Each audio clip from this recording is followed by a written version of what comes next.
অভিষেক ব্যানার্জি আসার পর দলে অনেক কিছু চেঞ্জেস হয়েছে, সেগুলো আমরা বাইরে থেকেও দেখতে পেয়েছি। অভিষেক ব্যানার্জিকে আপনি কাছ থেকে অবজার্ভ করেছেন, অভিষেক বন্দ্যোপাধ্যায় সম্পর্কে আপনি কি মনে করেন? আজকের দিনে দাঁড়িয়ে একটা ইয়াং ছেলে, ও আমাদের থেকে অনেক ছোট, কিন্তু অনেক বড় নেতা। ও সিচুয়েশন যেভাবে স্টাডি করে, যেভাবে অ্যানালাইজ করে, এটা কিন্তু ওর পরে স্টেপটা ফেলতেও ওর সুবিধা হয়ে যায়।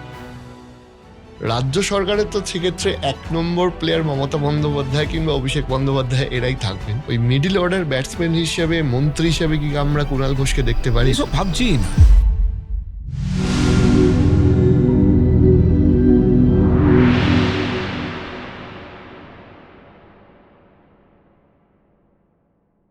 আমরা একদম শেষের দিকে আছি, আপনার অনেক মিটিং আছে, বেশিক্ষণ আটকাবো না। 2-1টা প্রশ্ন আর বাকি আছে। এক হচ্ছে অভিষেক ব্যানার্জি আসার পর দলে অনেক কিছু চেঞ্জেস হয়েছে, সেগুলো আমরা বাইরে থেকেও দেখতে পেয়েছি যারা আমরা সাধারণ মানুষ।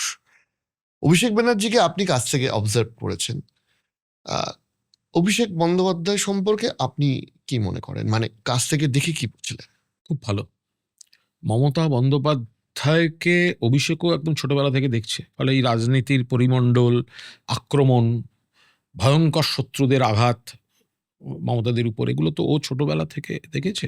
কিন্তু ও নিজেকে যেভাবে গ্রুম করেছে, আজকের দিনে দাঁড়িয়ে একটা ইয়াং ছেলে, ও আমাদের থেকে অনেক ছোট, কিন্তু অনেক বড় নেতা।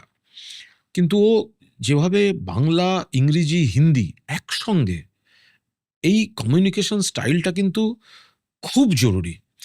ও সিচুয়েশন যেভাবে স্টাডি করে, যেভাবে অ্যানালাইজ করে, এটা কিন্তু ওর পরে স্টেপটা ফেলতেও ওর সুবিধা হয়ে যায়। ফলে একটা যোগ্য নেতা হিসেবে ও উঠে আসছে। ও সব দিক থেকে নিজেকে প্রমাণ করে ফেলেছে। এবার বাকি কিছু জিনিস থাকে, সেটা কিন্তু সময়ের সঙ্গে সঙ্গে অটোমেটিক্যালি ও আরো ধারালো, আরো ক্ষুরোধার হতে যাবে।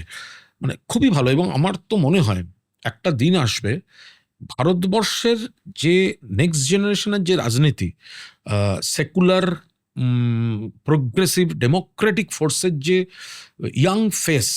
ইয়াং জেনারেশনের ফেস, এই ফেসটা কিন্তু আগামী দিন একেবারে, মানে এই 26 আমরা হারাবো ওদের, আর 29 নাগাদ দেখবেন, 29-এর ভোট বা তার আগেও যদি লোকসভা ভোট হয়ে যায়, নেক্সট লোকসভা ভোটের আগে পর থেকে অভিষেক বন্দ্যোপাধ্যায় কিন্তু জাতীয় স্তরের তরুণ মুখ হিসেবে উঠে আসবে।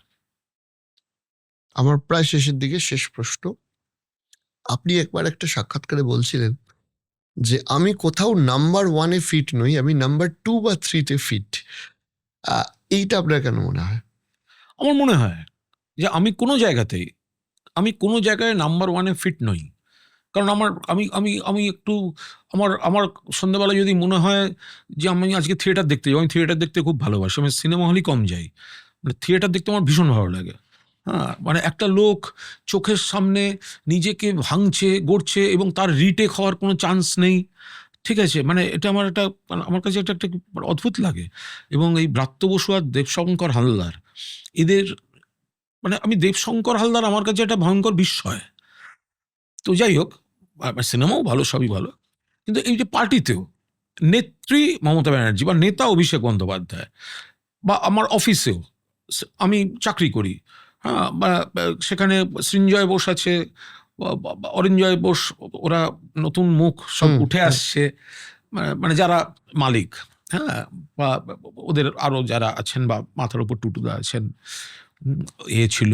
তো এখন আমার নিজেরই মনে হয় যে কেউ চালাবে, আমার দায়িত্ব আর একজন নেবে, আমি তার হয়ে ব্যাট করব।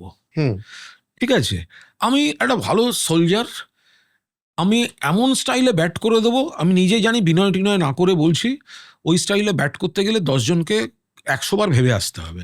কিন্তু আমি 1 নম্বর 2 নম্বর নই, আমাকে 3-4-এ আমি নিজে একটু মিডল অর্ডার ব্যাটসম্যান, একটু কমফর্ট জোনে, যেখানে একটু ধরে খেলতে হবে আমি একটু ধরে নেবো, যেখানে একটুখানি মানে চালিয়ে খেলতে হবে সেখানে আমি, যদি একটু ঝড়ঝাপটা নিতে হয় আমি নিয়ে নেবো। কিন্তু আমি নেতা নেত্রীকে শ্রদ্ধা করবো, সেটা আমার চাকরি জীবনের বসেরা হোক, বা আমি আরো যেখানে যুক্ত, কিংবা আমি কিন্তু কোথাও, আমি নগেন্দ্র মঠ ও মিশনের ভাইস প্রেসিডেন্ট, নট প্রেসিডেন্ট। আমি একবার হ্যাঁ বললে ওরা আমায় প্রেসিডেন্ট করে দেবে। ছোটবেলা থেকে দেখি পাড়ার মঠ ও মিশন। আমি ক্লাবে নট প্রেসিডেন্ট, পাড়ার ক্লাব, রাজনীতি না, নট প্রেসিডেন্ট। আমি কোথাও আমার আমি আমার আমার মানে আমি ফ্রি খেলতে ভালোবাসি, একটু পছন্দের মতো এই থাকি। প্রশ্নটা একটা এক্সটেন্ডেড প্রশ্ন করে রাখি, যদিও it is too early to ask. সেটা হচ্ছে যে রাজ্য সরকারের তো সেক্ষেত্রে 1 নম্বর প্লেয়ার মমতা বন্দ্যোপাধ্যায় কিংবা অভিষেক বন্দ্যোপাধ্যায় এরাই থাকবেন। ওই মিডিল অর্ডার ব্যাটসম্যান হিসেবে, মন্ত্রী হিসেবে কি আমরা কুণাল ঘোষকে দেখতে পারি? এসব ভাবছিই না। আমি যখন প্রার্থীও ছিলাম না, এটা মনে রাখতে হবে, আমি যখন প্রার্থীও ছিলাম, প্রার্থী করেছেন, আমি কৃতজ্ঞ, আমি সম্মানিত। কিন্তু আমি যখন প্রার্থীও ছিলাম না, তখনও কিন্তু আন্দোলনকারীদের মঞ্চ থেকে দলে দলে আমার কাছে এই এসেছে। নিজেকে একটু আস্থা বা ভরসার জায়গায় নিয়ে যাওয়াটা বোধহয় ভালো, তার জন্য কোনো বাড়তি পদ লাগে না। ফলে আমি তো ছিলাম, আমাকে তো ভাগ্য পরিহাসে প্রেসিডেন্সি জেলে সেল দেখিয়েছে। ফলে আমি এত বড় কিছু ভাবিই না।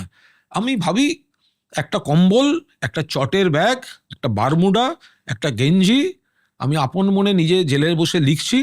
বাকি আমি জ্ঞানত কোনো অপরাধ করিনি, মাথা উঁচু করে চলি, তখনও চিৎকার করে গেছি, এখনও যে পজিশনে আছি সেই পজিশনে ব্যাট করে যাই, দিদিকে ভালোবাসি, তৃণমূলকে গোড়ার থেকে চিনি। ফলে আমি এই অ্যাটাচমেন্টগুলো ছাড়তে চাই না, তারপর যা কপালে আছে তাই হবে। অনেক ধন্যবাদ আমাদের এখানে আজকে এতটা ব্যস্ততার মধ্যে সময় দিলেন। একটা এপিসোডে ডেফিনেটলি আপনার সাথে আড্ডা শেষ হবে না। ভোটের পর আবার আপনার সাথে আড্ডায় বসবো। অবশ্যই। ভালো অনেক থেকো, ধন্যবাদ। সবাই ভালো থাকো। Thank you so much.